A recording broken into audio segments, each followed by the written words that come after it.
Buenos nachos, amigos, and welcome back to another episode of Hallyujuku. We're back after a couple weeks off. We finally returned. We're here once again, together. Talk about East Asian pop culture. We took a little break, but we're back. Always with me is my buddy, my cohort, Brandon Cooper, aka King Kaz. How you doing, Kaz? I'm doing pretty good, and I can see in our hiatus, we both forgot how to do things.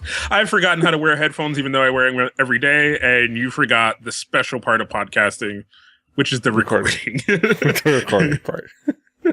Yeah. Of course, we start off every episode talking about what we've been listening to this week and what's caught our attention music-wise. Kaz, what have you been listening to these past couple weeks? What I have been more anticipating than listening to is Skull's release of King of Irie. And we have I'm not even going to call it a short teaser. I'm pretty sure this is the song with just like another minute or two missing. And it's the teaser for the song Who Gives a Shit, by Skull. Skull is just one of these guys. I really appreciate what he does in the Korean hip hop scene in bringing the kind of reggae vibe to it. Even though reggae isn't really a big influential music on me, but when it's good, it's good. And I really kind of like what Skull does. I like most of what Skull does. I'm not going to say I like his category as a whole that he does, but a lot of the stuff that he does really catches my attention. And I'm kind of anticipating to see what this one is.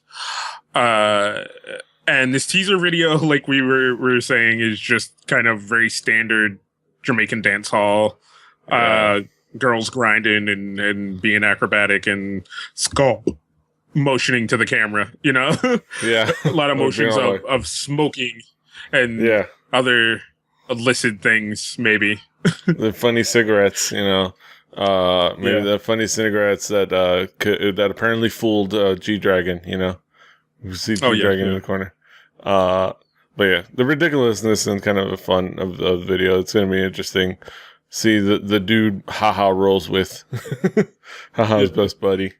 But what else have you got for us?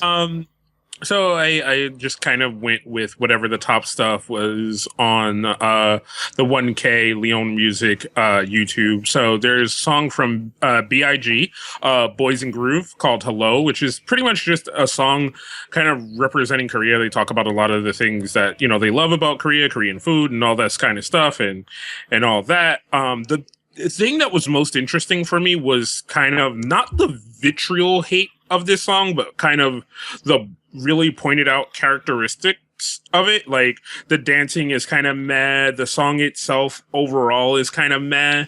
But I still liked it. And Boys in the Groove is not really a song that's on my, or not really a group, I should say, that's on my radar. And I know they're relatively new, but they're just not like something I've come across. But like the comments down here are they're like a Nugu group, yeah. Yeah, the comments are like paragraphs and paragraphs of just like things. If you kind of scroll down and look at some of the comments and stuff like that, I haven't read through all of them, but there are a lot of them that are like written out and, just they've elicited a strong reaction, a stronger reaction than you see from a lot of Nugus. So I don't know if that goes to show that, maybe they're just a group that everybody's looking at, or just because it happens to be on a very popular YouTube channel, which everybody kind of goes to see things and, stuff of that nature. I'm not really sure, but, that it was a surprising reaction to me. It wasn't just like, oh, this is dumb. Oh, I hate this. I mean, some of that is in there. Down there in the comments, but most of it is very like well pointed out. Like, well, this is the thing that I really didn't like about the song because of this regression, blah blah blah blah blah, and people really seem to put some thought into it. Most of it is still dumb YouTube comments, but it was a surprising effort to me to see what it was. And I think it's a little bit of credit to that could be the fact that the new YouTube's comment system, the fact that you can say top comments and you see all the upvoted comments. Like true. Yeah. So, interesting song that I heard a little bit of, but it's very interesting to see the reaction to a new group, and the fact that people put so much thought into actually critiquing the group. Yeah. But yeah. So, but I do think the dancing is a little kind of, 1-2 step ish, like, hit, hit, ha, and then reset. Yeah. But I mean, it's not a bad thing. I don't really see that. And, yeah, for my last song, I went with something that everybody knows. I really didn't like the song that much, but it's Girls' Day, and I figured why not give a little bit of love to Girls' Day, and tell everybody make sure they go out and they're listening to Girls' Day with this new release song called "Darling." Yeah, it was just interesting because it's more cutesy than the last like couple of songs that they did with something, but like it's still kind of sexy and it's kind of more of a summer song. It definitely feels like is. It's really like bright and poppy, like song wise it's really bright and poppy, and visual wise it's really bright and poppy, so yeah, and they're lovely girls, and they're lovely, and Sojin makes the best faces. Girls' Day. Every day, Girls' Day. Every day, Girls' Day. So past couple of weeks, some interesting stuff that caught my attention, probably yours attention. The big release, we talked about Taeyang. I think we talked about Taeyang's. We did. We talked about Nunko Ips, or Eyes, Nose, Lips. One cool thing off of that came off of that was that there's been a lot of covers and things like that. A lot of covers, surprisingly. It's just kind of been a thing that's happening. Yeah, it's very surprising. It seems like this has been like the male K-pop singers version of Let It Go. When it how it was for the girl K-pop singers. You can find a girl K-pop singer that didn't do a Let It Go cover. Now we see like Eric Nam did one, and a couple other ones did one. But specifically, I wanted to pick out one that was actually collab with Taeyang from your boy from Epic High, Tableau. Mm-hmm. Tableau did a kind of an English version cover of the song, with help from Taeyang himself, of Eyes, Nose, Lips, and it was pretty fantastic. Like, it's all in English, it's all really understandable, it's all really well written, and it is so well written. I loved this, and we talked about it, and we talked about how much I like this more than the original. Yeah. But I still like the original. I think it's still a good song because we compared it to that kind of D'Angelo thing. Yeah. But yeah, no, this is a really good cover. Yeah. It's a really good reinterpretation. Like, it's really, really well thought out, really well written, really cool and interesting. And like, you can feel Tableau in his emotion in it, and it just sounds cool. It's really cool and poetic. And I love hearing more stuff from Tableau. And like, I'm hoping that maybe this is a little sign that Epic High isn't stuck in YG's basement. Because we haven't heard a lot from Epic High ever since they signed with YG. So, but hopefully this means that they're still like being active. They're still considering making music. But yeah, this is just a fantastic song. All right, so additionally, we talk about another girl group that put out a new single. This one's a less uber popular girl group in the name of Fiesta. Fiesta. Their newest song, One More, that they released, and it's a really kind of fun song and kind of a sexy song, and it definitely caught my attention, cause kind of sexy. Yeah, and it's a really cool song. It's really a really fun dance, really fun music to it. It has a really cool groove to it.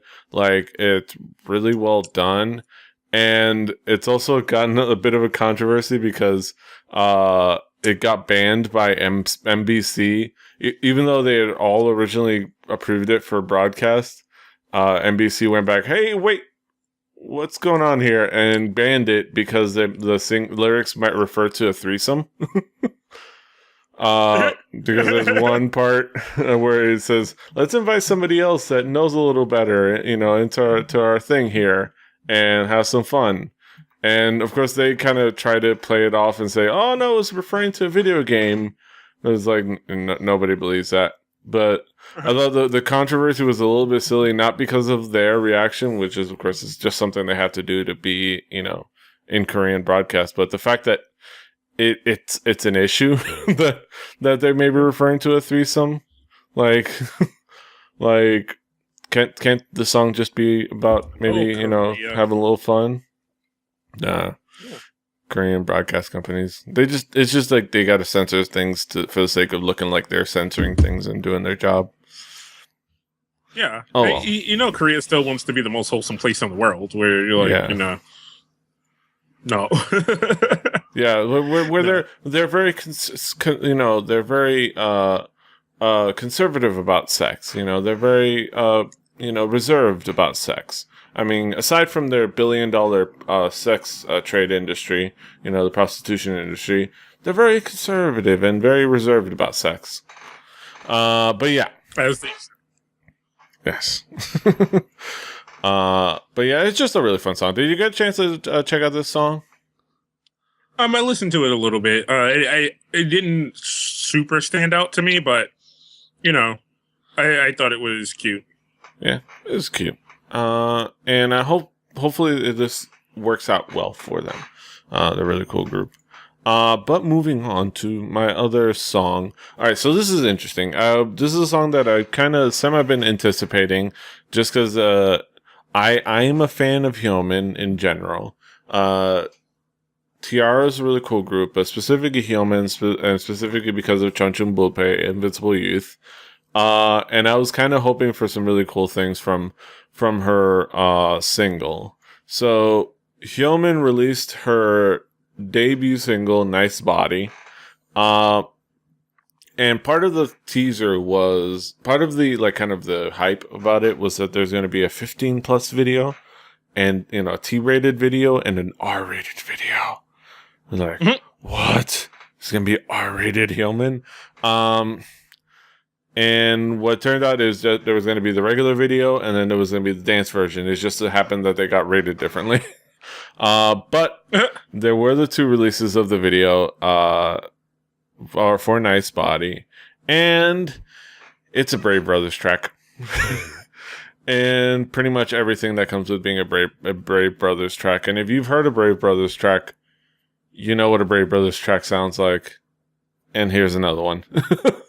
And that's basically been the reaction from anybody that's reviewed the song. But overall, it's an okay song. It's not the worst song in the world, Yeah. But it's a little disappointing that this is what we get for a debut solo from somebody as cool as Hyomin. But yeah, I guess it is what it is. They make hit music, but I don't know. What was your reaction to seeing these songs video?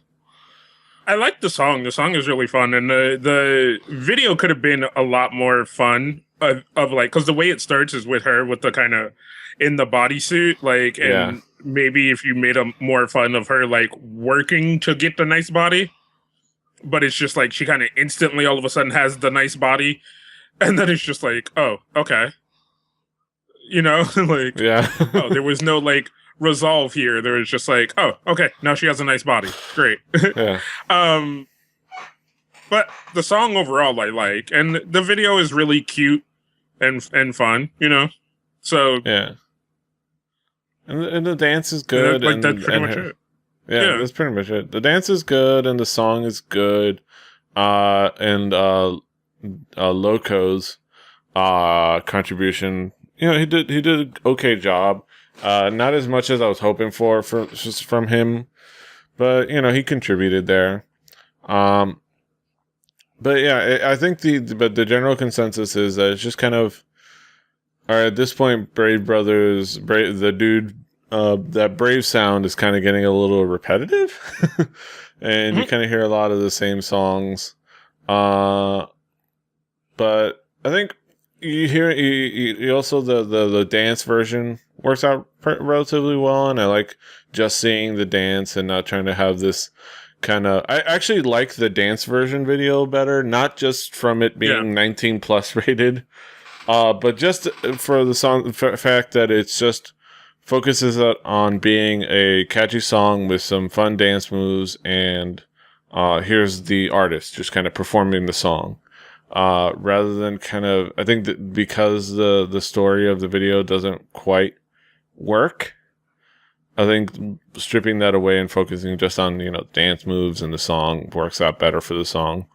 But overall, yeah, it's not gonna, it didn't blow the world, blow the world apart. No.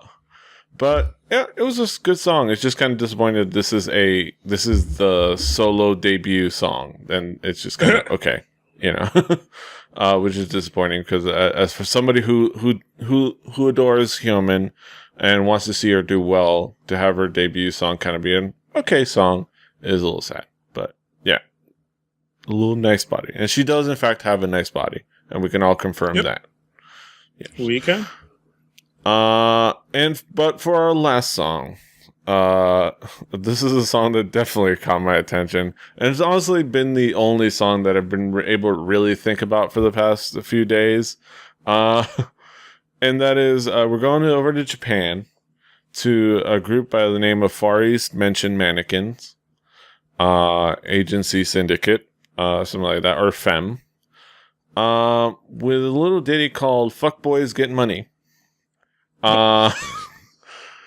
And all right, so this group apparently is just kind of this duo who kind of are supposed to be mannequins that make hip hop music, and they work with a lot of the same like hit makers that do some of the songs that and some of the artists that over here, and they basically just make pop music. And this is a song that they did for a twerk collaboration, and I forget Twerk 'em All, that was released in Japan on the 20th. That's going to be released on the 23rd.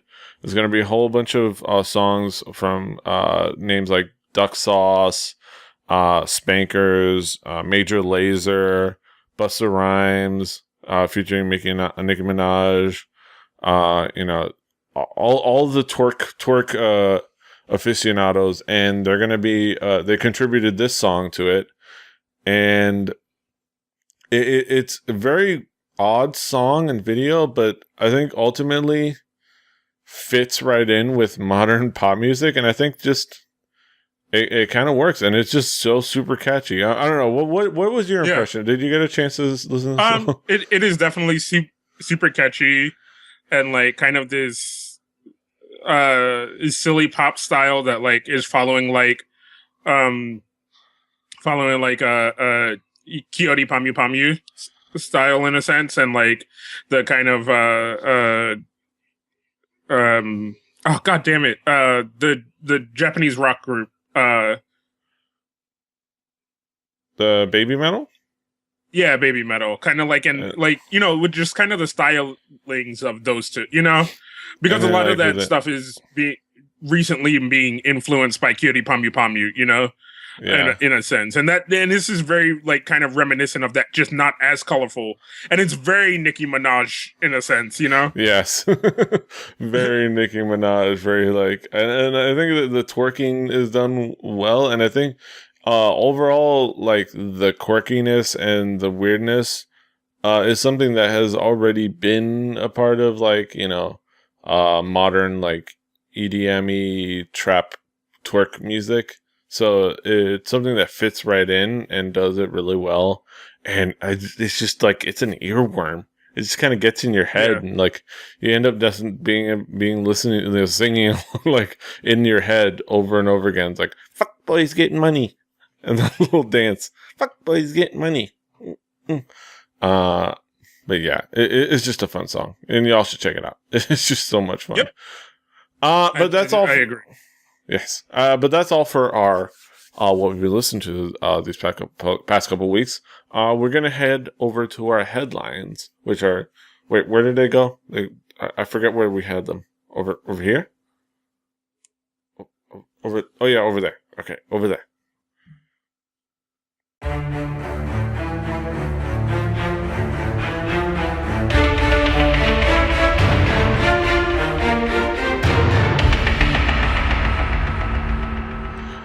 Hey y'all, and welcome back to Headlines here at Hallyujuku.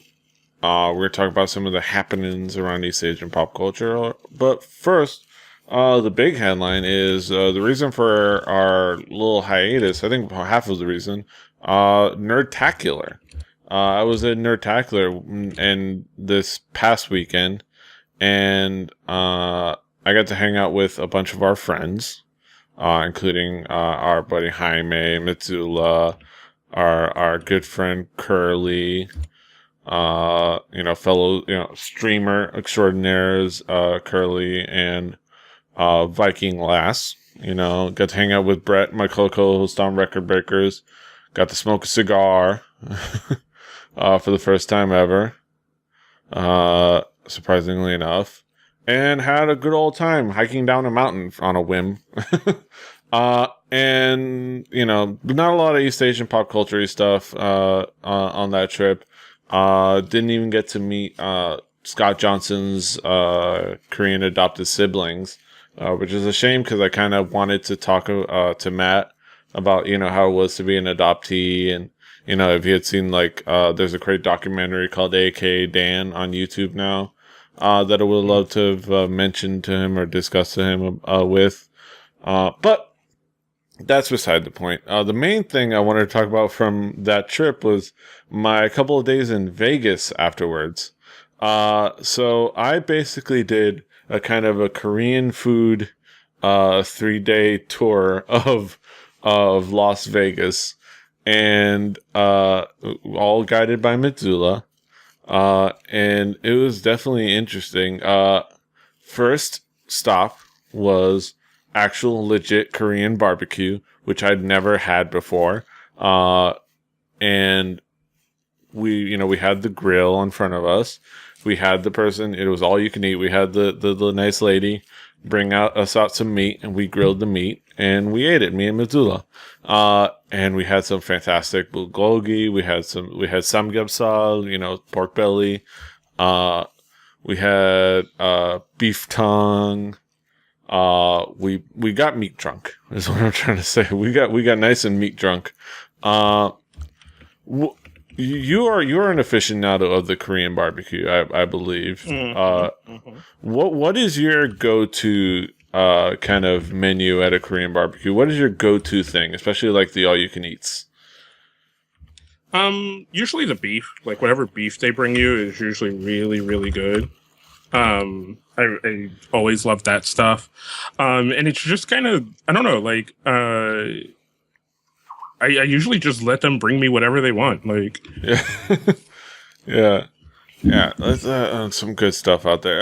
It was definitely fun, and it was definitely, oh god, I had so much meat. The meat, and then we also had banchan, all the little side dishes, some kimchi. Mitsula had 3 days straight of eating kimchi, so he was firing at all cylinders from the rear end. So it was hilarious. Yeah. But yeah, that was fun. Korean barbecue. And then the next stop, the next day was a place called Soyo, an authentic Korean bar restaurant, and it was exactly what you would imagine your favorite cart bar over in Korea. We sat down. There was all the kind of the food. It was like they even had kind of what looked like a cart awning, inside the building. They were playing K-pop all throughout there. And though it was funny, Mitsula did joke around that he thought I was the most Korean person there, even though there was a bunch of Asian people there, a bunch of Koreans, because I was like, I know the song. Even though then I had to remind him, no, I'm more like I'm the teeny bopper, I just got out of Hagwon, I'm like the 15-year-old jamming to the pop music while the adults are trying to have their meal, But yeah, that was an interesting time. I had my first tteokbokki, spicy rice cake, spicy fish cake, in the red paper paste and all that. And wow, that was spicy as all get up. Definitely broke a sweat. But that was delicious as well. And we had more. I believe we had more. Well, no, I had I had ramen, some nice good ramen. I believe he went for the kimchi fried rice that evening, which was fantastic. Because I tried a little bit of his.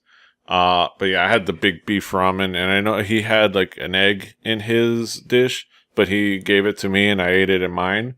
So I had the nice beef ramen, plus I had his egg in there, and it was legit. It was delicious. I see the bacon in one of these pictures, which is always so good on that open grill, man. That bacon meat that they give you, which is just like, it always is like, I've never had bacon like this in my life. What? Yeah. Like it's just the way it cooks on that open grill, like, you know, right in front of you. And like, I'm pretty sure you didn't have the experience I had because, you know, it was in a Korean barbecue restaurant in America, whereas like my experience was a Korean barbecue restaurant in Korea. So like, as soon as I did something wrong, you know, the lady that ran the shop came up like, wait, hold on, because you're doing that wrong. Like, let me show you what you're doing. All right, there you go. Go ahead, finish eating. You know, and we were mostly left to our devices. She was so sweet about it. Like we were like, oh, I don't know, I don't want to put this big piece of meat on here or whatever. And then she, you know, came over, moved the thing, was like, you got scissors right here? You know, she didn't even, it was like unspoken that like we'd look at the table and be like, wait, where's and she knew exactly what we were looking for. She's like, looking for the scissors. Here, cut up the meat, put it on the grill, you know, put a little sauce on one side, let it sit. And you know, like I think she thought I was reaching for it, and she kind of was about to slap my hand and like let it sit, you know. Like, I'm like, I'm not gonna touch it, you know. Like I gave her the like, no, I'm not touching it, you know. And then, you know, we had the big kind of bamboo leaves, you know, you pack everything in, roll it up, eat. Oh, so delicious. Yeah, and then the bar restaurant was a nice extra experience. I didn't indulge in the soju just because it was only me and Mitsula, and as those who know Mitsula know that he is not a drinker, at least nowadays. Right. So it would have been felt weird me drinking alone. But I did make a plan that if you and I are gonna have to do the hit Vegas, and we're gonna hit these places, and we're gonna hit the soju nice and good. I keep a bottle of soju around here somewhere. Oh, it's on my liquor shelf. Yeah. Like, so, yeah. So the bar restaurant was fantastic. It was really good, delicious, really good ramen, really good food. This tteokbokki was fantastic. I couldn't finish it because it was so freaking hot, but like, it was fantastic. But I think the last part of it was definitely the most interesting part, which was going to Comex, Korean Mexican fusion. That's such a thing that I think I'm either too old or not hipster enough to get those fusion food things. Yeah, like I just don't get it. You're not a foodie in that sense. Like I'm a person who I love food. I do, but I think I'm very, almost in a sense, traditional, like where it's like, I want sushi, I want it done right, I want it done a specific way, I want my sashimi to look a specific way, like, you know, boom, boom, boom. Don't give me this like decompositioned sushi. I'm like, no, that's sashimi, you son of a bitch. Like, fuck you. Like, I don't know. And these like hybrid soul food, Japanese cuisine, you know, Mexican. It's and a lot of them are Mexican X something else. Fusion. Well, especially it's in the Southwest. So we're talking about Mexican food. It's like it was wonderful though. We had a delightful Korean American lady who served us this fantastic food. We had samgyeopsal, you know, pork belly skewers and bulgogi skewers. Was it bulgogi? I think we had some like delicious skewers. And I went ahead and had bulgogi fry nacho plate. So it was bulgogi nachos, bulgogi fries, all in like one combo plate, and it was the greasiness of Mexican food with the kind of the fantastic meat of Korean food, and like with a little bit of spice and a little bit of crunch and a little bit of sogginess, and it was absolutely delicious. It was a fantastic end to my Korean food tour of Vegas, and of course now we know that I have definite plans of, if we ever get a chance to hit Vegas together, we got to do these places and more. Like hit the Korean places, knock back soju properly, and do the game, especially Soyo, the bar restaurant, which is fantastic.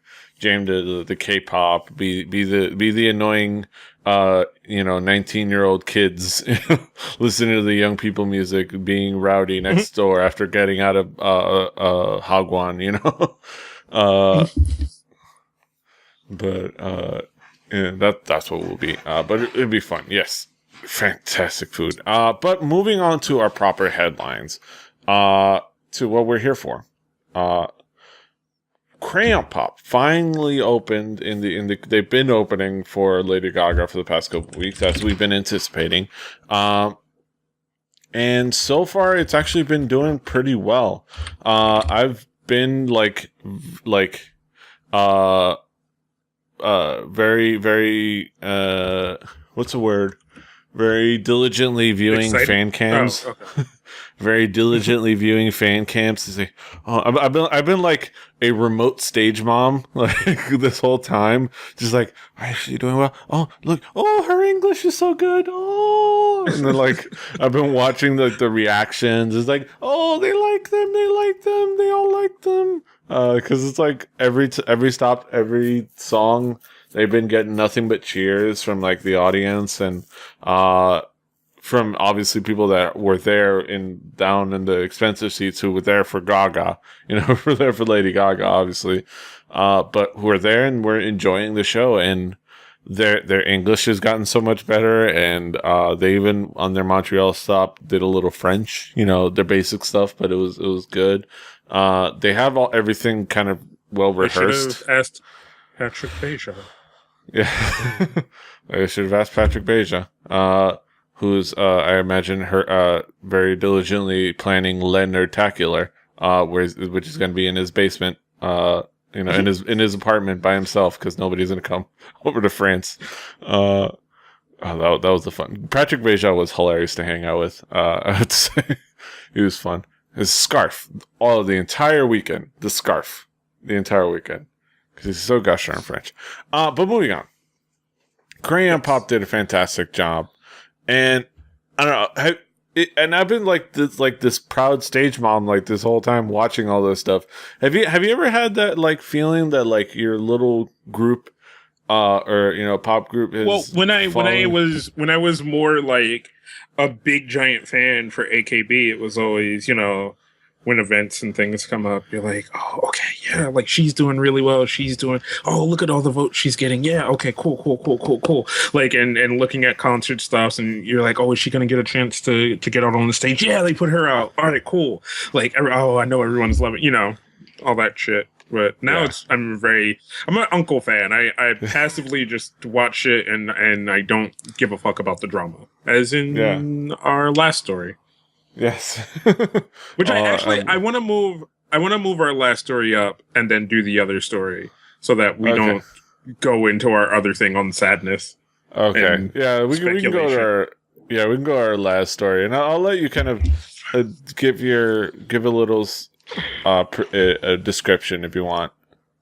Yeah, so it was recently revealed, due partially to her admission and partially to things leaking out, that Park Bom of 2NE1, of the label of YG, of co-star fame of the new hit reality TV show Roommates, is in a bit of scandal in a sense, whereas back in 2010 she was detained for trying to smuggle drugs back from, I think, America, which were some kind of amphetamine. None of these things, I don't think, ever say what Yeah. amphetamines. People are assuming it's more like anxiety medication, or some of the stuff like dealing with kind of maybe some of the stuff you would deal with post-traumatic stress disorder. Some of the stuff like that. Yeah. Yeah. And just kind of speculation and all kinds of other things. People are kind of taking a lot of heed to this. YG is backing her, the label and YG himself are backing her 100%. It doesn't seem as though anything is going to stop for her, or that anything is really, really going to be affected, except for emotionally and outwardly. I think the only thing that's happened so far is that I think she said that she wasn't going to be on. I think she said that she wasn't going to be on Roommate anymore. That she was going to be. She didn't feel like the strength to film Roommate, so at some point she's going to leave the show. Which is a little sad, because I think she's one of the best parts of that show, and she's absolutely adorable in that show. But yeah, YG kind of even gave out a statement, a very thorough, long statement, probably saying a little too much. I think it's one of these situations where I don't know if it fits my love for the people involved, or my sense of the things that are going on, but I don't know. I believe them. And I think sometimes what happens with situations like this, where you're 100% willing to tell the truth, you're 100% to be like, this is what's happening. This is what happened. This is what's going on. Like, there are points and details and everything that's going on, and there are all these things, and it really, really, at the base of it, was a mistake, which is why it was handled the way that it was handled, because it really didn't need to be anything more than a singular mistake. And I think it's one of those things that they put at the wayside because they figured they handled it the best that they could at the time, and they probably did, and that now that it's coming out, they're so like, no, like, we handled this. This is what happened. We're 100% willing to tell any and everyone the truth, and all of these things, which is not bad in any way, especially with a lot of the recent things, and how you've seen how people just kind of hush and don't say things and don't do things and all that type of stuff with scandal, and like will instantly just destroy everything and lay waste, of taking down fan sites and all these other kind of things. And we haven't seen, or we, as in, us reading reports and reading all the other things and looking at Twitter and all these things, haven't seen any of that stuff. And I haven't seen any hardcore hate outwardly towards Park Bom or YG or anybody like that. I've more seen a lot of jokes of like, damn, YG is really trying to be thug with that drug smuggling, and kind of the poking fun at it. But I think it seems like it's like a media kind of needling thing where they keep trying to get more information on it. YG released a statement where he kind of explained some of kind of her backstory and some of the incidents that caused her to kind of need to have these emotional issues that she has accumulated over the years, growing up in America. A couple of incidents like watching a player die on the field, which is that is a traumatic experience. That is not something you just walk away from, and sometimes you have to do this stuff. For me, were things that I already knew from having watched the 2NE1 reality thing that is on their YouTube channel. I think it's still on their YouTube channel. And if you're a big 2NE1 fan, it's a really good thing to watch, like, of their coming up over like 3 seasons. The second and third season get really weird because they were really sporadic about the episodes. And they weren't really sure if they were going to continue to do them or how they were going to keep doing that. But it's really interesting and fun watch, and it gives you a really, really great insight to all of the girls and all of the things that they were doing at those times. And you see a lot of Park Bom talks about a lot of the emotional problems and emotional things that she has, but she's such a hyper bubbly person that, like, you know, when she talks about these things, you can really see how they affect her, because she just wants to be a hyper happy bubbly person, which is why I always love her. She just needs to cut back on the plastic surgery. Yeah, God bless her.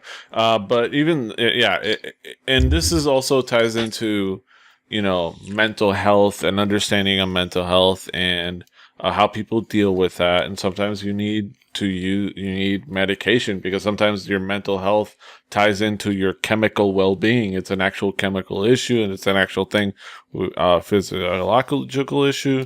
Sometimes you need medication, and sometimes it's hard to transition from medications that are okay here and then moving to another country and saying, okay, this medication is not okay here, which is amphetamines. And, you know, it's a hard transition and everything's weird. And I think at the end of the day, a big part of this is, I think Korean society in general is a little too hard, and we are too, and we have been too historically here in the States as well, a little too hard on drug users and people who, on drug users rather than say, you know, pushers, you know, quick to prosecute users of drugs and quick to criminalize drug use rather than say understand why somebody is in this position to be doing those drugs. Here in the States, it's a little more about class. It's a little more about, you know, the haves and the have-nots, and a little more complex of a thing. But we're still having our own issues with that. So it's not a, oh, we're so much better than them thing, because we have our own issues when it comes to drugs and how we think about that. But they do as well. And I think we've seen it with the controversy on propofol use, with some actresses being arrested, and we've seen it on a lot of other things. And it's something like maybe they could do a little bit more understanding, a little bit more trying to understand why people are in situations where they may want to use certain drugs, or may want to use medication like amphetamines, you know. It's something that it needs a lot more communication and understanding needs to be happen, hopefully globally. Yeah. Why can't we be friends? Why? And I really think that is all that it is. Yeah. I think we need to understand each other. We need to understand each other, man. Kumbaya, yeah, I think we need to understand not even just each other, but ourselves a lot better, and a lot better of the things that can and can't and hurt people. You know, and I think that is a lot of the drug talks that are going on now, you know, not even here just in America, but around the world. Like, what actually is dangerous? What actually is harmful? You know, and how helpful it is to necessarily blame who you know, is it necessarily helpful to criminalize those that are users, you know, and rather than say, you know, talk to the pushers, and you know, and all of that conversation. It's a conversation that needs to be had, and it's a bigger conversation than us. So I think we would have to move on to some more fun talk. A conversation that we can have. Yes, a fun conversation. Jo Kwon. Jo Kwon? It continues to be awesome. Continues to be incredibly awesome. And something that I don't know if we've covered is the fact that he was cast in the stage production in Korea of Priscilla, Queen of the Desert. And, you know, he has been shown like images as of his character and him in these fantastic outfits. And he, you know, he's been owning it and he's been loving it. It seems like he's really in his element in so many ways. And every time I see him post those images, it's like, damn, that's awesome. Like, it's just, I want to see that show. Like, I want to see that show. I can only imagine it's because drag shows are fun. Like, I don't know how you've been to a couple of drag shows. I know you have, Kaz. I've been to a couple of drag shows. They're fun. Like, regardless of anything, they're just a fun song and dance extravaganza. Like, there's, you know, usually a lot of fun comedy, and of course this is, you know, a fantastic classic movie, and it's apparently a fun stage play. And I don't know, what was your impression of Jo Kwon's fabness? I think it's one of those things where like this dude is a performer through and through. So he's in it for the performance, you know, and even the little video you linked to go along with it of him kind of performing a little bit, like it's a little bit sloppy, but like it is so much like kind of, I don't know, it's just he wanted the role, he got it, and he's having fun with it, you know? Yeah, he's owning it. And of course, you know, with all this, he's going to get a little bit of a backlash, and he has. Yeah, which is, and he's staying like really, as the article said, he's staying really like just super positive about this and super like, you know, like I ain't gonna let you get me down. I'm having motherfucking fun. He's like, this is like, yes, it's a role that happens to be of a gay man, and like great. It's good that you're ignorant, but yeah, you know, it's an awesome role. It's an awesome show. It's an awesome musical, and I'll see you when you come pay for a ticket. You know, yeah, like, yeah. It's one of those things where it's like, it's obvious that he didn't write it because his English is not that good. If you've ever seen him in a variety show, his English is not this good. So probably Min wrote this. Of Miss A probably wrote this out for him. But it's really cool to kind of see him, you know, kind of own it and be the boss ass bitch that he is. It's like, yeah. It's like work it. And I do want to see this show. Like, just like I really want to see Sunny's performance of Singing in the Rain. I want to see this. That's just really cool stuff. But moving on to more fun. More fun. Wait, where was I? I forgot how to do this show.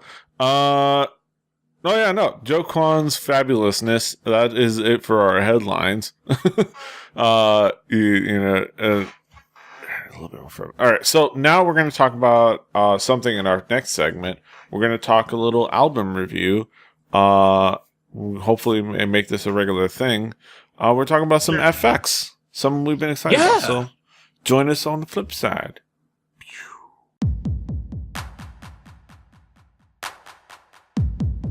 and ladies and gentlemen, we're back. With, as Petey said, our album review that we've been kind of doing these. We've done some of these random. This one is a little more specific. Yeah. So we came back with FX's Red Light, which is also the title of the album as well as the title track. Yeah, we've been like, I know I've been anticipating this ever since I started seeing the kind of the teasers and the teaser images and the little teaser video from, like, I think it was M Countdown, and I heard that little bit of the beat and I was like, I you know, hype level, you know, raised. And I should have grabbed it, but I have pink tape right over that way somewhere, you know, because, well, you bought it for me. And, you know, I have that for a reason. I love that album. It's just a fantastic album, and I was so hyped for this. And were you anticipating as much as I was? I like FX. I don't know if I'm super duper in love with them. Like, partially it's just like my love for Amber, and like so some of their songs are definite misses for me, which I'm gonna already say happened on this album. There are some songs that are misses for me. But overall I enjoyed it a lot. I definitely enjoyed the title track, Red Light. Yeah. And I also enjoyed the video. I love the kind of the art and style of the video. There's no story whatsoever to be had there, no matter what they try to make you think. But it's so beautifully shot. It's so, like, the fucking camera work, like, and I just mean like the choices in lighting and the choices in like colors and like the where to use kind of higher definition, lower definition is really good. Yeah. I'd put this right next to EXO's Growl as kind of SM's FU to anybody that complains about the box sets. Because like this is for all intents and purposes a dance in a box video. But the camera work and the lighting and the choices that they do with, you know, the green screening and all that and the set building really breaks it out of being just kind of a stereotypical dance in a box video.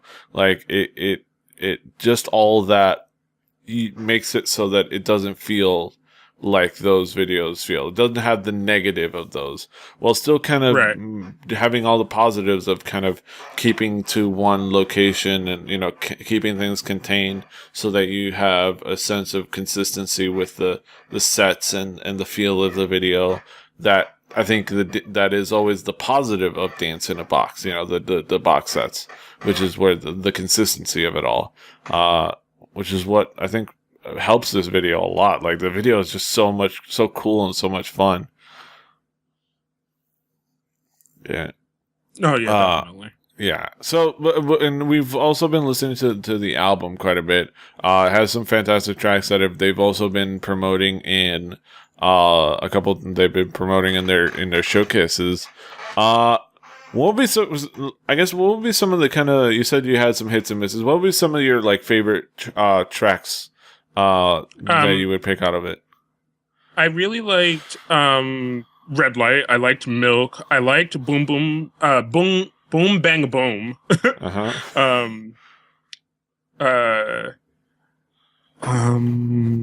All Night was okay.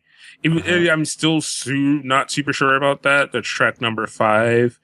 And other than that, I'd say the definite misses for me are Dracula. I just like, I was so like ready to skip that song. And kind of the same with Butterfly and Rainbow. I was like, as I was going through those songs, I kept looking over, like, I kind of want to skip these. But I was like, I'm listening to them for the effect of like how good the album is and stuff like that. So it was just one of those things where it's like, I'm not going to skip them, but I kind of want to.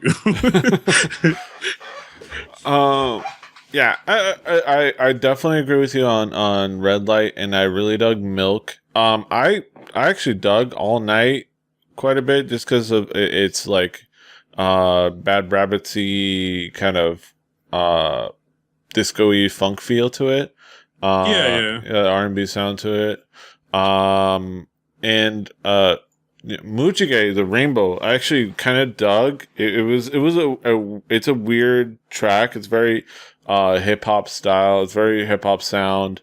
Very kind of that trappy a little bit almost, which is weird to say from an SM artist. But it works for them. But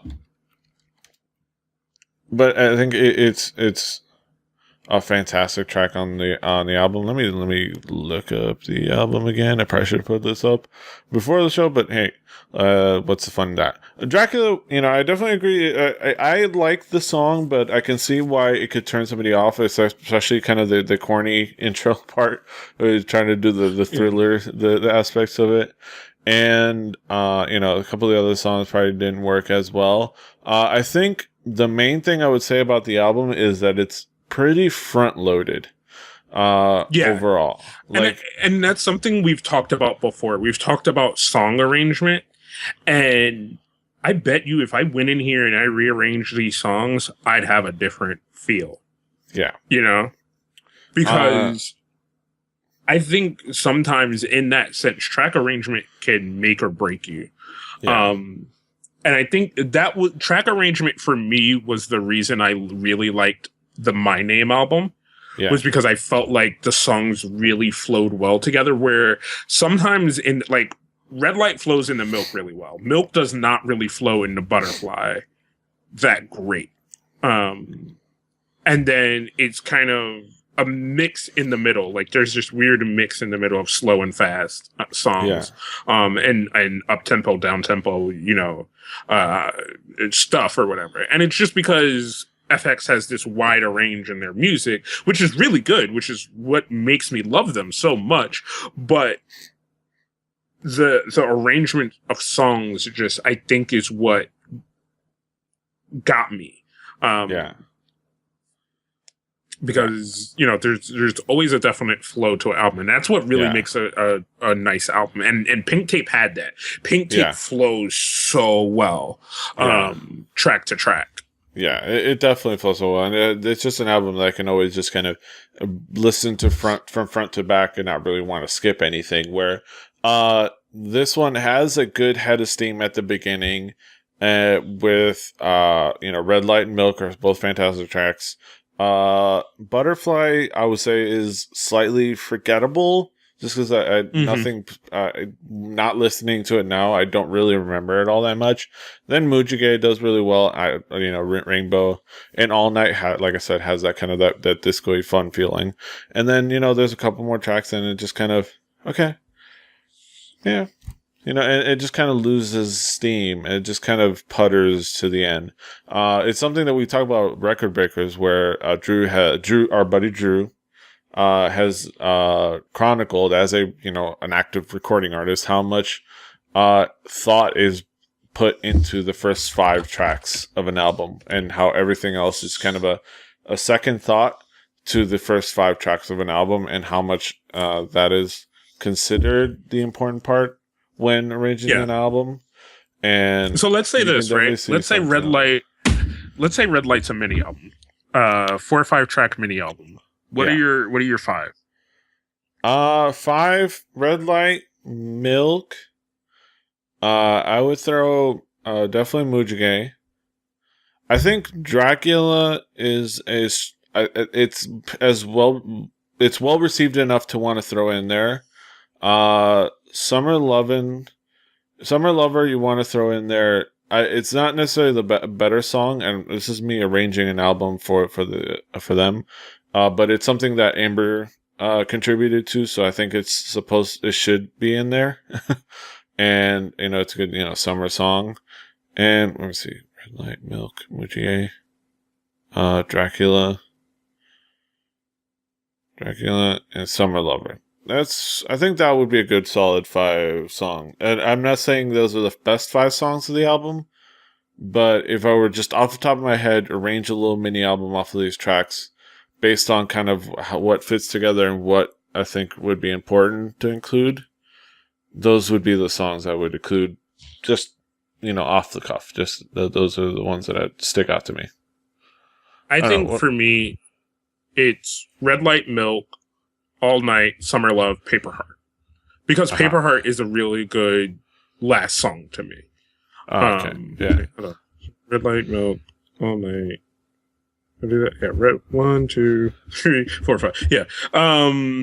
So yeah, Red Light, Milk, All Night, even though I'm still wishy-washy on that one, Summer Love and Paper Heart. And because to me, I think the rest are kind of forgettable songs. Yeah. I think I definitely think that works really well. I think those work really well as kind of a good little mini album. But I think I don't mind that it was a bigger album. I like having I don't mind that either. I'm just saying I think you hit the sentiment right on the head. Is there are forgettable tracks in here, and if this was a mini album, I think it would have had a stronger just take if you take the 5 strongest songs. But at the same time, FX is past mini album point. Like they are into like just only making full albums, and it's not to say that none of these other songs aren't good. It's just like Petey said, it's the types of songs that if you're not listening to them, you don't think about them. But they have these songs on here, and to say that there are 5 on here, and we picked a lot of the same ones, but we also picked different ones, which will also go to show that there are these songs in here that people will have a better reaction to. Just is saying like it's a pretty good album. It's not a great album. It's not spectacular. I don't think it lives up to Pink Tape in any way. But I'm not disappointed at all. Yeah. Like, I can still jam to this. Yeah, I will still jam into this. I have it on my phone. I'll jam to it. It's just, it's front loaded, but I think overall pretty solid album. And that's what we would say about Red Light. And we love FX. That's the other thing we would say. We love FX. Oh, definitely. With all of our hearts. I'm going to be bumping Red Light for pretty much the most of the week. So look for that in my music picks like 2 weeks from now. Yes. But yeah, I think that's it for another episode of Hallyujuku. A successful return after, a couple of weeks off, not that much of a time off. Back on the horse. No pod fading. No pod fading. No. Kaz, what have you been doing these past couple of weeks with your podcast and life? We actually took a little break on shooting a shit with Two Nerdy Black Guys as well, just due to more technical issues than anything else. But there are new episodes for you to go check out. Definitely check out the one where we also had Curly on right after E3 to talk about some video gaming stuff, and then listen to the 2 episodes right after that, where I think I have rants on silly things, as I am apt to do. The ears are needed. I am still in the process on figuring out where in my house is the best place to record a sit down, talk to the camera YouTube thing that I want to do, which will involve gaming, anime, music and TV, and kind of all the things that I find that are interesting, and ways in which I can try to make it interesting to you. So there will be a little bit of me playing video games, a little bit of me talking about anime, what I think is good, why I think it's good, stories and all that kind of stuff, being creative, maybe even me building Gundams, because I always find that really interesting. I always find like those kind of videos of the Gundam builds really interesting. And maybe even start doing some walking around video shoots at conventions and things like that, since I'm going to be going to more and more as I get older. Yes. Get yourself a monopod and just start rocking it. Yeah. So that's all the stuff that I'm kind of slightly working on, and just kind of trying to tighten up the stuff that I do, and make it good. Yeah. So you can catch all that info. Just go to about.me/KingKaz. Of course, me, I'm doing Twitter the same old things. All that stuff. Yeah, about.me/Petey Rave for my stuff. You can find all my stuff there, including the pictures from Nerdtacular, and news on new stuff and things coming back. I'm still kind of formulating things in my head. But yeah, follow the show at Hallyujuku. Hallyujuku.com or kpoppodcast.com. Easier to share. Hand it on hopefully y'all are here from having my business card in your hand at Nerdtacular, so hopefully that worked. The whole giving people business cards thing. Maybe, hopefully, it's a nice picture. Hopefully that inspired people to come here. But that's it. Follow the things, share, subscribe, iTunes, Stitcher. We're everywhere. Until next time. Hasta los huevos. Fighting. Annyeong. Fighting. Kiyami.